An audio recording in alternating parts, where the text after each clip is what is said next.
accusations against Paulo Cruzada. You know, Paulo Cruzada, do not arrest Teacher May. You know, Teacher May is very working hard. You know, if she is anti-Marcos, anyway, she is a right thing to say she is a pro-Duterte. Oh, if Teacher May is a pro-Duterte, oh, if she is an anti-Marcos, she has right thing to have her own opinion. Like I said before, her nephew Rafael is also an anti-Marcos. Why? Ateneo are anti-Marcos. Oh, would you ever bully who studied there in Ateneo who were anti-Marcos, Paulo Cruzada, huh? Or would you ever to bully Matthew Timbal, who is also anti-Marcos, who is currently studying in Ateneo, according by Atemil Estorque? Oh, you know what, Paulo Cruzada, huh?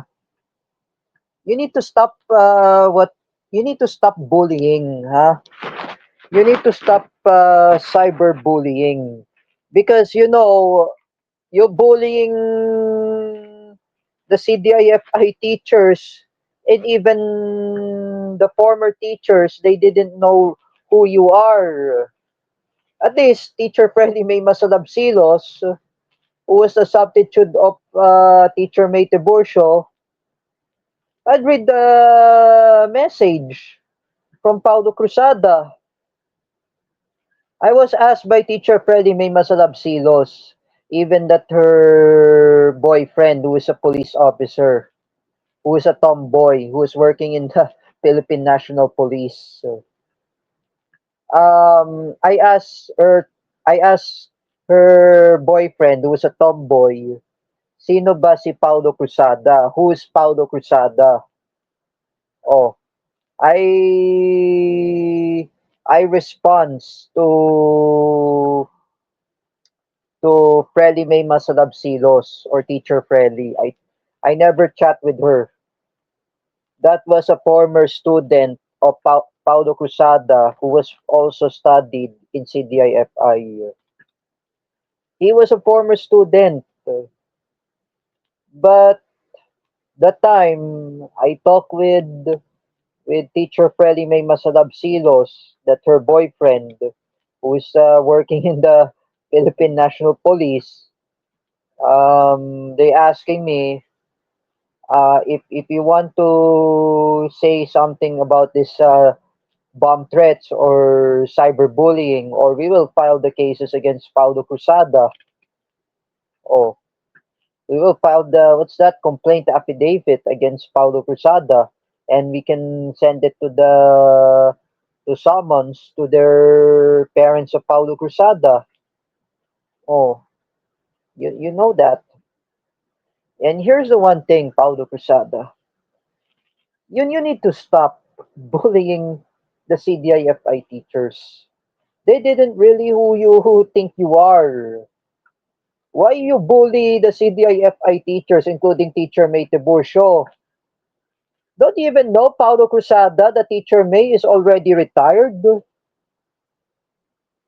I've been talked that with Sir Paulo Cuva in Messenger last 2022, 3 years ago.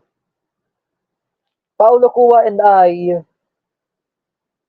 that we discussed that Teacher May is going to retire very soon.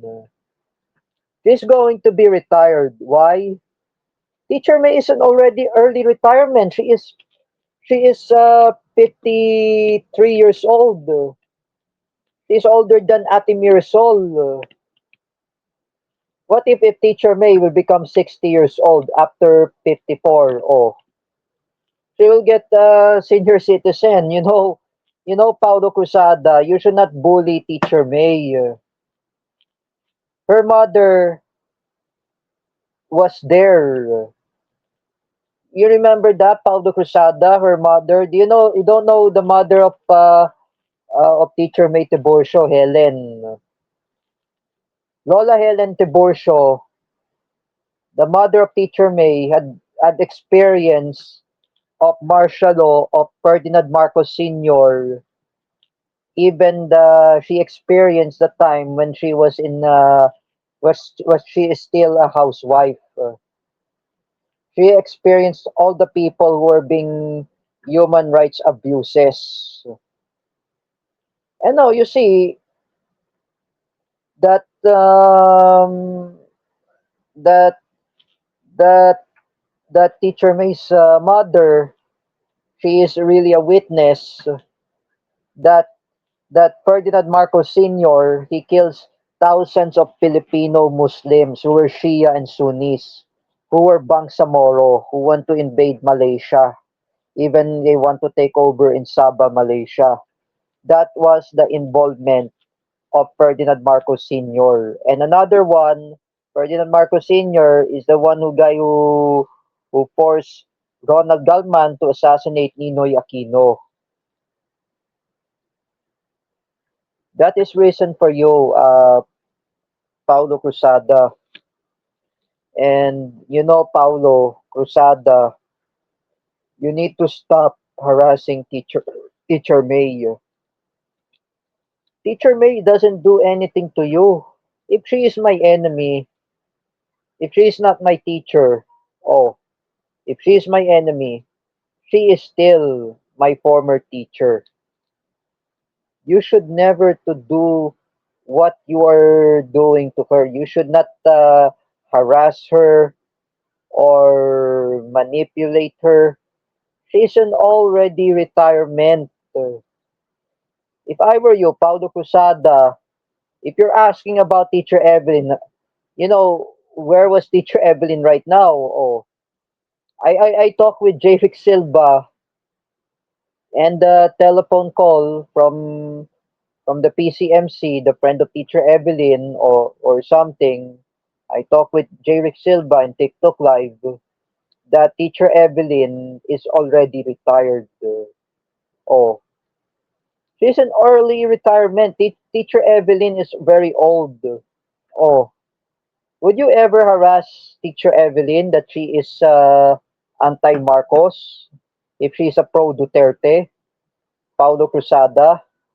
Ah, you know, Paulo Cruzada, for what you did to Teacher May Tiburcio, you're attacking her. You attempt to say, what's that Tagalog words? Gaasahin kita, Teacher May Tiburcio. Oh, you know, Paulo Cruzada, it's really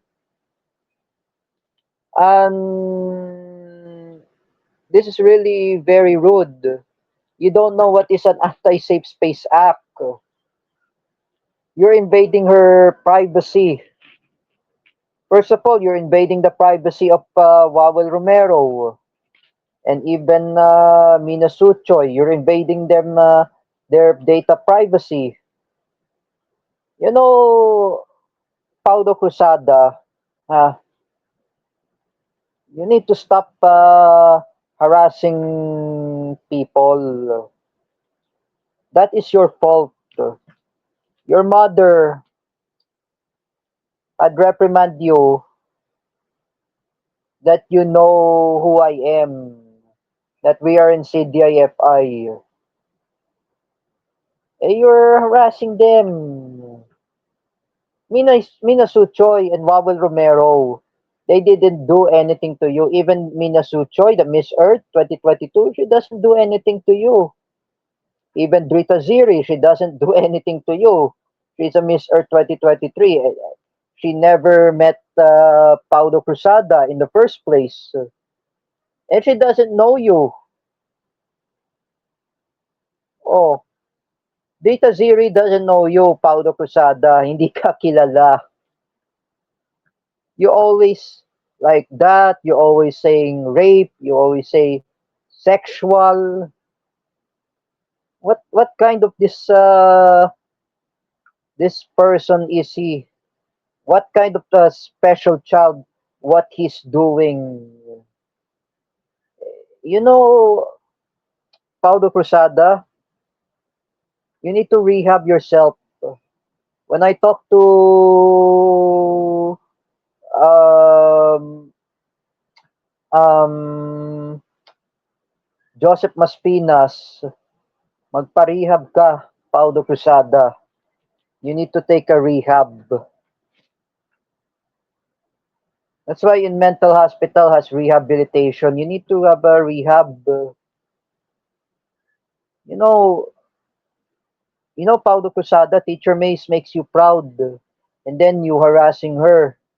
You treating her as like whatsoever. Paulo Cruzada, you need to pay for consequence. You're very defiant. You are very resilient. You are really a useless person.